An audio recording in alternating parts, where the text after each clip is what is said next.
Elias Rowan stood barefoot in the hallway of the most exclusive penthouse floor of the Grand Astoria Hotel, wearing nothing but a towel and a scowl.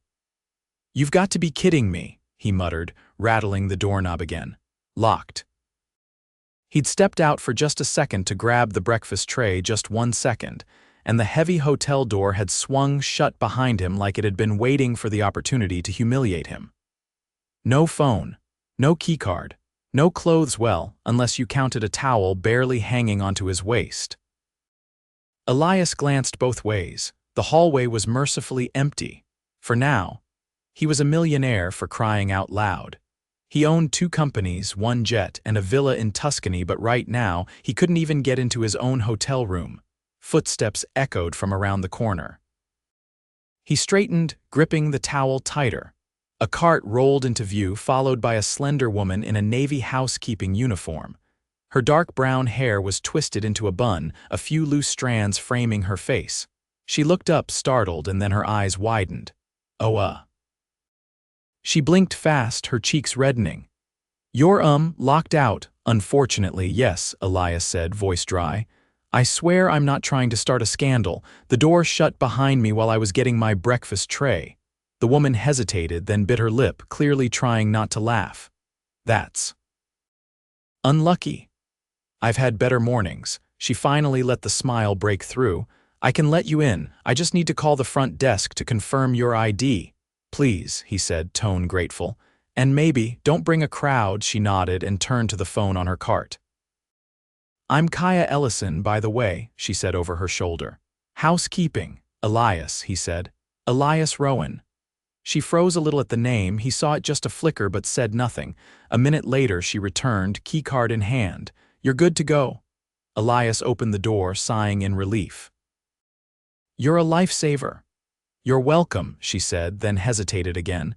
"You, might want to put on pants next time." He laughed, the first real laugh he'd let out in weeks. Noted. Kaia turned to go, but he stopped her with a question. "Wait, what time do you get off work?" She blinked. "Why?" "Because I owe you lunch, at least. For rescuing me from hallway humiliation." Her eyes narrowed, like she was trying to figure out if he was joking. "I'm pretty sure getting locked out isn't life-threatening." "Still," Elias said, stepping into the room and leaning against the door frame, "you helped, and I want to say thank you. Let me take you out." Kaia shifted her weight. "You don't have to do that." "I don't offer things I don't mean," he said, his tone sincere now. "Just lunch, no pressure." She studied him for a moment. "All right, 1 hour, I'm off at 1. Deal," he smiled. "I'll be waiting in the lobby." She turned, walking away down the hallway, and Elias watched her go, a strange feeling settling in his chest, something he hadn't felt in a long time, intrigue. Kaia almost didn't go. She changed her mind 3 times, standing in the tiny employee locker room, staring at herself in the mirror. This was ridiculous. He was a guest, a rich one at that. She'd seen the name Elias Rowan in Forbes, some tech investor who'd sold his first app for millions. But he hadn't acted like a millionaire in the hallway. He'd acted like a man stuck in a towel who just needed help, and he'd been funny. Charming even. Still, she wasn't putting on airs. She changed into jeans, a clean tee, and ran a brush through her hair before heading to the lobby. He was waiting by the grand piano, dressed casually in dark jeans and a fitted gray shirt that did nothing to hide how tall and broad he was. He looked up and smiled when he saw her. "You came," he said, like he hadn't been sure she would. "You really thought I wouldn't?" "I was 50-50. "You're lucky I like lunch," she said, and he chuckled.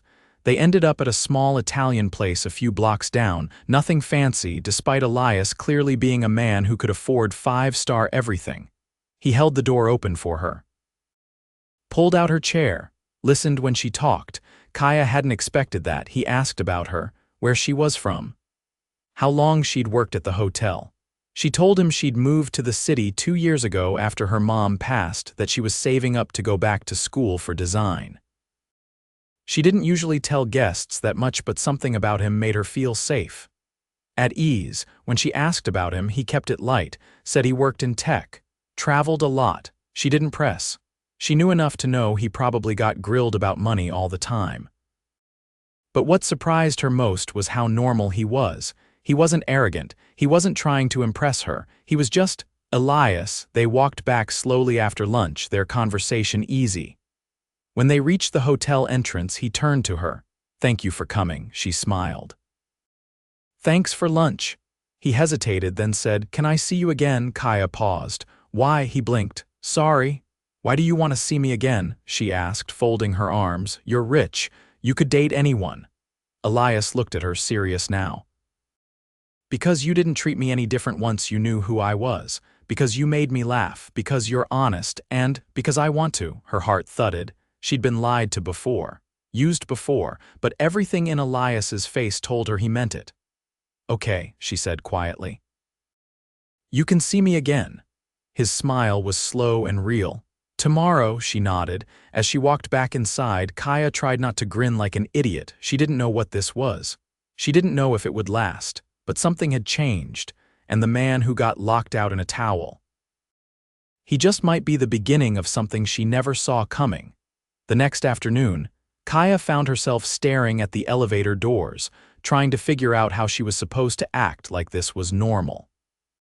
She clutched her sketch pad in one hand. She'd told herself it was because she planned to stop by the park afterward to work on a few designs, but deep down, she knew it was because it gave her something to hold on to. Something grounding. At exactly 4 o'clock, the elevator chimed and opened to reveal Elias in a navy jacket over a white button-down. Sleeves rolled casually at the forearms. He looked like someone who belonged in a corner office with a skyline view. She stepped in, and as the doors closed, he gave her a look that made her forget what floor they were on. "I hope you're not afraid of heights," he said as the elevator began to climb. "I grew up in a 4th-floor walk-up," she replied. "This is already a luxury." He didn't laugh, he grinned, something more subtle and genuine. The elevator stopped at the private rooftop level where a glass-enclosed terrace overlooked the skyline. Long glass panels folded open to the air, and the city stretched out beyond them in every direction, golden from the late afternoon sun. Kaia blinked. "Is this part of the hotel?" "I rented the space for the evening," Elias said. "I thought you might like some quiet." She turned slowly, taking it all in. "This is unexpected." "I figured the usual dinner thing wouldn't cut it," he said. "You look like someone who'd rather breathe than be stared at by strangers in suits." "I don't know if that's a compliment or an insult." "It's a compliment," he said. "I like that you're not interested in putting on a show." Kaia didn't respond right away. She walked to the edge of the terrace, resting her hands on the railing. "When I moved here, I never thought I'd see the city like this." "Why did you come?" "I needed a fresh start," she said. "Small towns are good for some things, but not for hiding. After my mom passed, there wasn't much left for me back home. I figured I'd get a job, save what I could, and maybe figure out who I was supposed to be." Elias stepped beside her. "Do you ever feel like you're still figuring it out? Every single day?" He nodded slowly. "Same." She turned to him, surprised. You've got everything figured out, money, your own company, a place like this." "I've got investments," he said, "and a reputation, but what I don't have is peace. Or anyone who really knows me." Kaia studied his expression, and for the first time she saw the weight behind his easy confidence. "What happened?" "My dad ran a construction business, built it from scratch. He taught me to work, to build, but he was hard." "You didn't get praise unless you bled for it. When I sold my first company," he said, "don't get lazy, that was it." She didn't fill the silence, she just waited. "When he died last year, I didn't feel what I expected, not grief, just unfinished business. I realized I'd never really known what it meant to be proud of myself. I just kept building things, making more, but it didn't mean anything." Kaia's voice was soft. "Maybe you were doing it for the wrong reasons."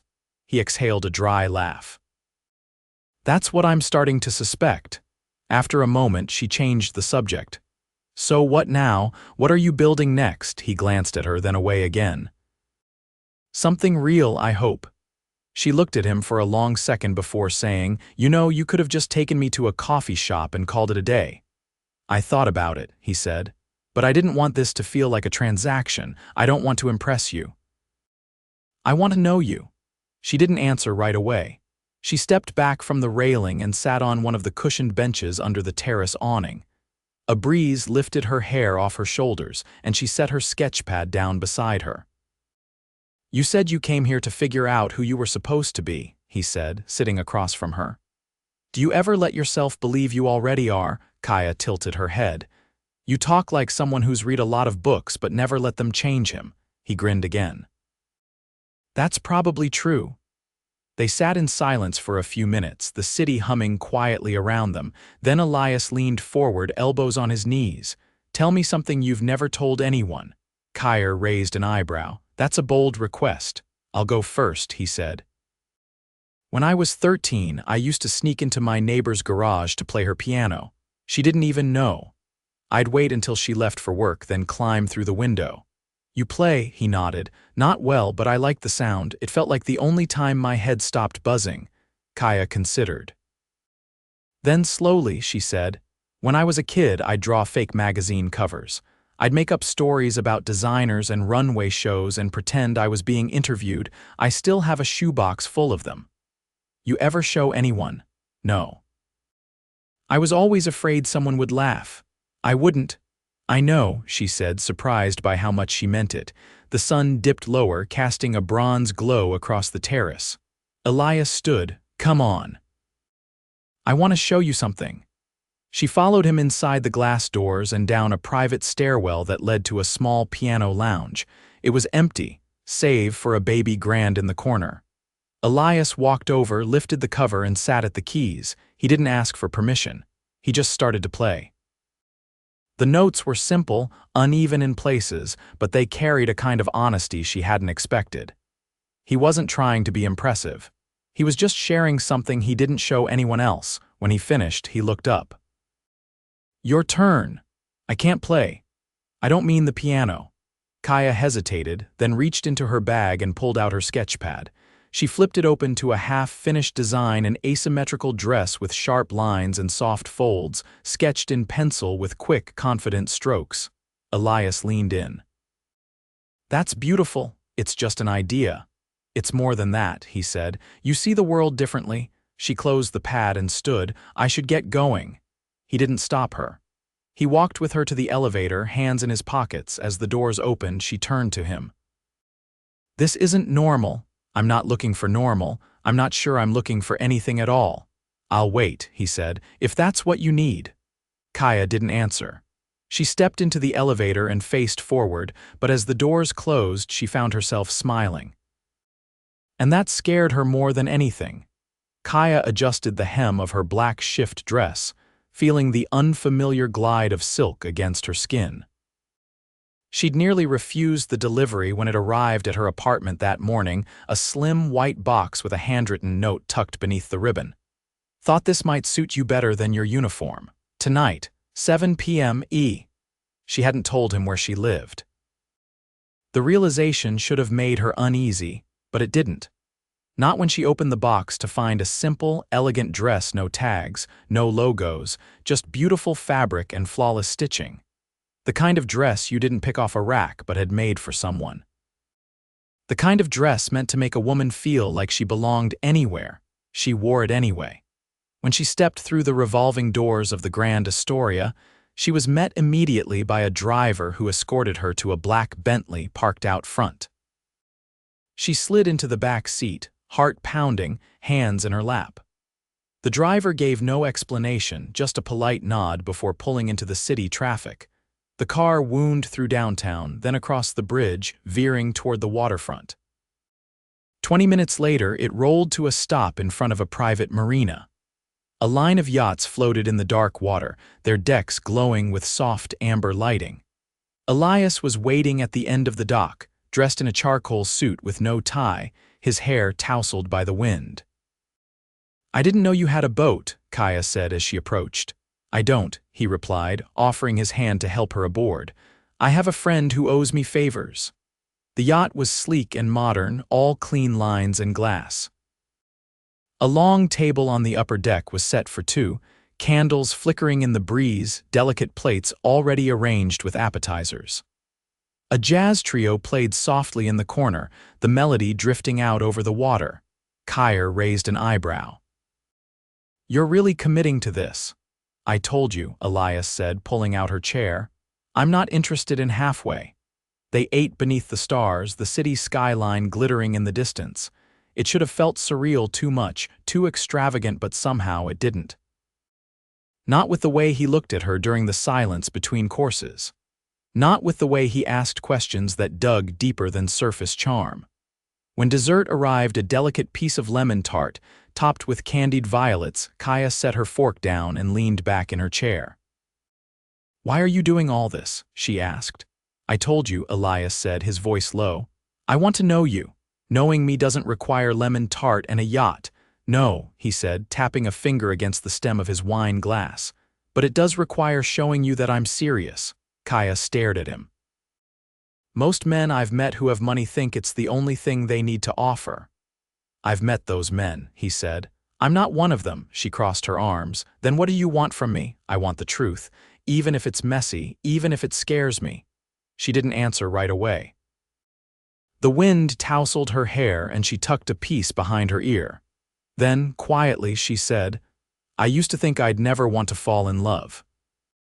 Watching my mom lose herself in it not just once, but over and over, it made me think love was something that took more than it gave." Elias's knuckles whitened around his glass, but he didn't interrupt. "I watched her give everything to men who never stayed. She'd smile through it. She even told me once that heartbreak was just proof you'd lived." Kaia shook her head slowly. "But I don't want to survive love. I want it to build me, not break me." Elias set his glass down carefully. "Then we don't move until it does." Kaia looked at him. "You say that like it's easy." "It isn't," he said, "but I'm not afraid of hard things." She studied him, then stood and walked to the railing. He followed, standing beside her, the silence between them louder now. "I don't understand you," she said. "You live in this world of glass walls and private chefs and drivers who know where people live without asking, but you talk like someone who's desperate to be seen." "I don't understand me either, sometimes." She turned her head just enough to meet his eyes. "Then why me?" "Because you see things other people miss, because you don't pretend, because when you look at me you don't see a headline or a dollar sign, you just see me." She swallowed hard. "That sounds dangerously close to a confession." "It's not." He took a step closer.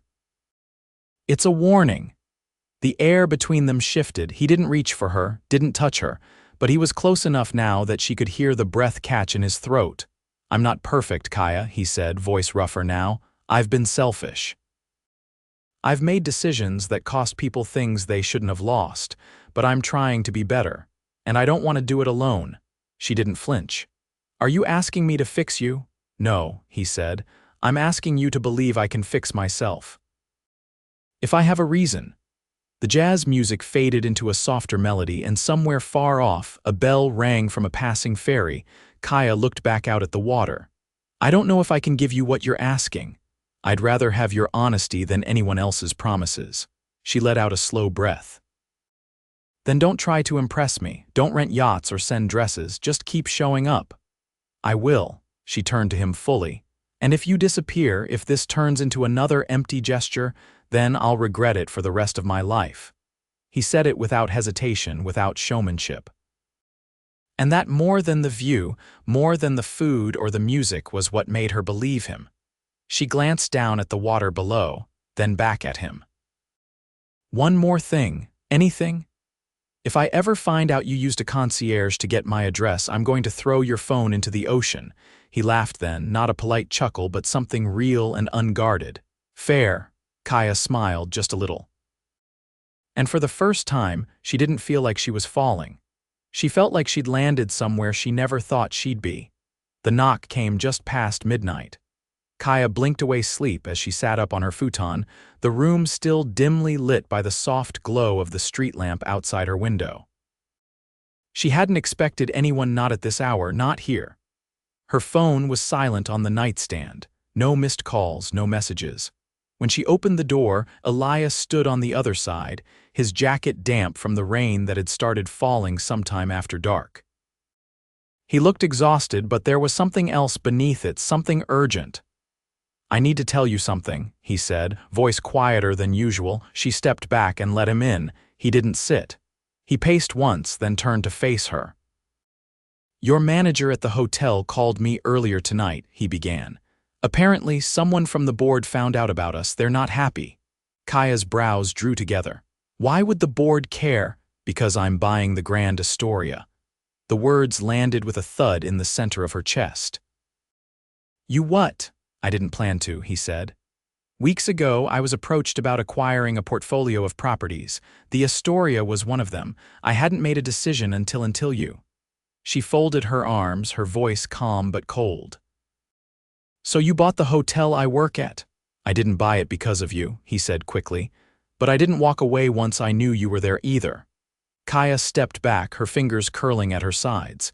"Do you even hear how that sounds?" "I do now," he said. "And I hate it." She turned away, pacing toward the window. "You should have told me. You had so many chances." "I was afraid you'd think I was trying to control something, that I was trying to buy my way into your life." She turned sharply. "And you didn't think secretly owning my workplace would do exactly that?" Elias didn't respond. He just stood there, letting the silence stretch. "I've worked for everything I have," Kaia said, her voice low. "Every tip, every hour, I've cleaned rooms people trashed without thinking twice. I've folded towels until my hands went raw, and now I find out the man I've been seeing owns the building I scrubbed toilets in." "I'm not asking you to be okay with it," he said. "I'm asking you to let me fix it."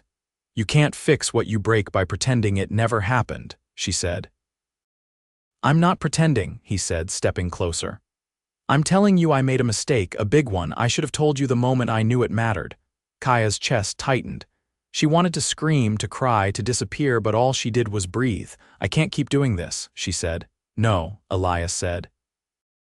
"You shouldn't have to." He pulled something from his coat pocket, a manila envelope, sealed and creased at the corners. He held it out.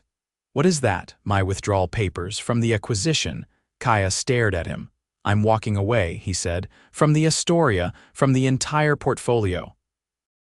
"I'm not going to be your boss, Kaia, not now, not ever." She didn't take the envelope. "Why would you do that?" "Because I want to earn your trust, not own your time." She stepped back. "That's a very expensive apology." "It's not an apology," he said. "It's a choice. And it's the first one I've made in years that feels right."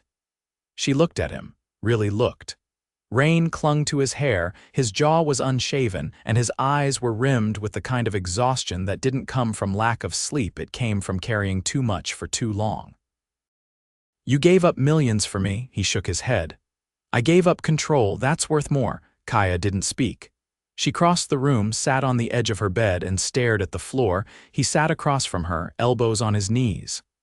"I didn't fall in love with you because you helped me in a hallway. I fell in love with you because for the first time in years, I felt like a man again, not a number or a name or a headline. Just a man who got lucky enough to meet someone who sees the world with clarity." She didn't look up. "You said you didn't want to impress me."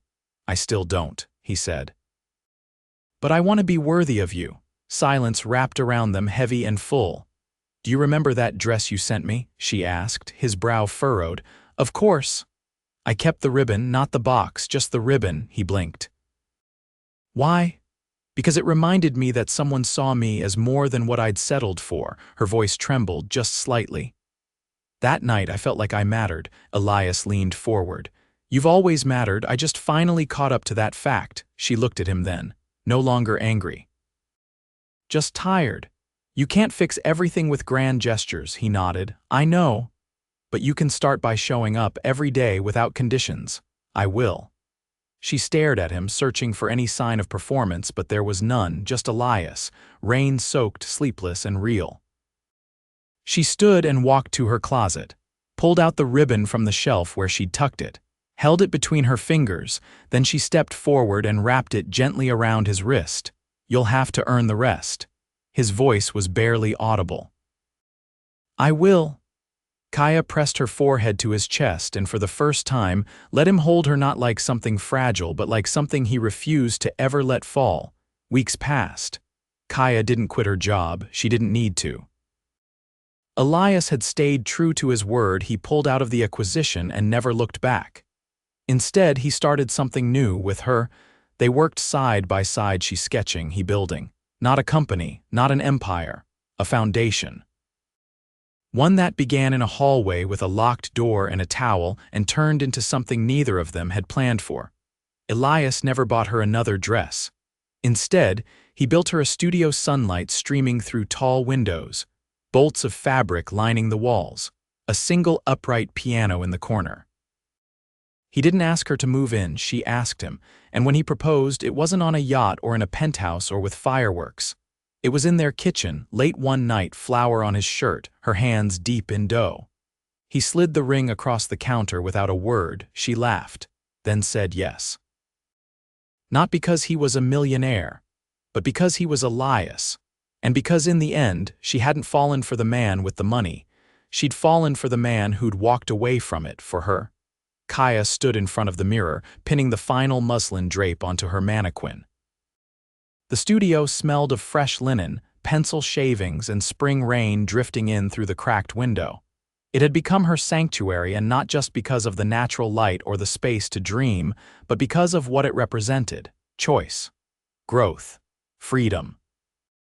Behind her, Elias walked in barefoot, still drying his damp hair with a towel. "You've been up since sunrise again." She didn't turn. Deadlines don't care what time it is. He came closer and leaned against the work table, glancing at the sketchbook open beside her. "Is that the piece for the showcase?" She nodded, carefully removing a pin. "The client wants something architectural but soft. I'm still figuring out what that means." "She wants what you always make, something honest." Kaia finally looked at him, her eyes narrowing. "Have you been reading my client briefs?" "No," he said, reaching for her coffee cup and taking a sip. "But I've been listening. You talk in your sleep sometimes." She raised an eyebrow. "Last night," he added, "you said something about collapsing pleats with a conscience. I wasn't sure if it was a dream or a manifesto." "I was dreaming of sustainability," she said, reclaiming her coffee. "And you're lucky I didn't mention your name." Elias leaned down, pressing a kiss to her shoulder. "You did, twice." She rolled her eyes, but warmth settled beneath her ribs. "You should be getting ready." "I canceled the meeting." Kaia turned fully this time. "Elias," he lifted a hand. "Before you panic, it was just a quarterly review. Miles can handle it.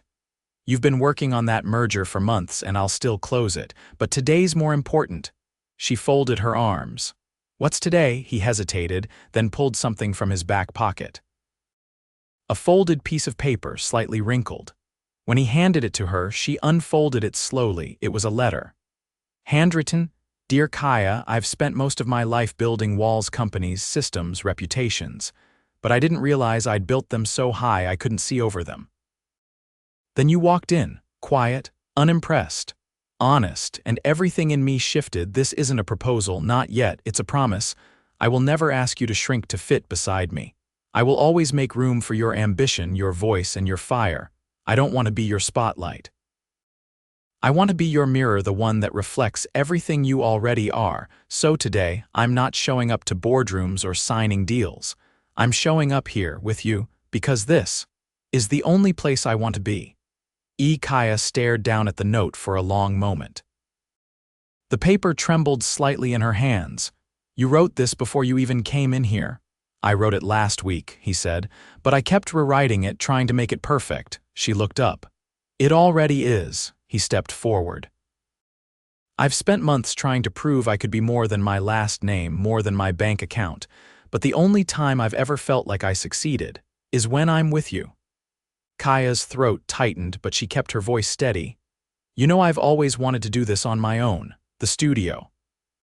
The clients, the designs." "I know," he said, "and you have. I haven't lifted a finger except to fix the leaky faucet. And you didn't even fix it right. I needed an excuse to come back in with a wrench." She laughed softly, blinking fast. "You didn't have to write this letter." "I did. Because I didn't want to say the words and then watch them disappear into the air. I wanted you to be able to hold them." Kaia stepped forward and placed her hand on his chest. "Then let me say something too." He stilled. "I never thought I'd find someone who wouldn't try to change me." who wouldn't be threatened by my independence or try to buy my loyalty. But you've never asked me to be anything except myself, because you're already everything." She swallowed against the lump in her throat. "Then maybe this is the part where I say yes." "To what?" She pulled a small velvet box from the drawer behind her. When she opened it, Elias froze. Inside was a slim platinum band. No diamonds, no flourish, just clean, perfect metal. "I had it made last month," she said. "I was waiting for the right moment." Elias looked stunned. "You're proposing to me, I'm offering," she said. "Not because I need you, but because I want you." His eyes shone, and for the first time since she'd met him, Elias Rowan was speechless. She took his hand, slid the band onto his finger. "So, do you accept?" He pulled her into his arms, their foreheads pressed together. "I've never wanted anything more." They didn't make a grand announcement. There was no press, no champagne towers, no fireworks. Just two people in a studio filled with fabric and light, promising each other everything. Years later, Kaia stood at the edge of a cobblestone street in Florence, holding the hand of a small boy with dark curls and a paint-streaked shirt. "Mama," he said, tugging her arm. "Is Papa done yet?" Across the piazza, Elias emerged from the cafe, 2 cones in hand. He handed one to their son and pressed the other into Kaia's palm. "I told him we have to be back in time for your showcase," Elias said. "I told him you'd never let us be late." They walked together toward the gallery, past the posters lining the walls with Kaia's name printed beside bold, modern sketches. Her designs had taken her across oceans, into fashion weeks and interviews and partnerships she'd only dreamed of.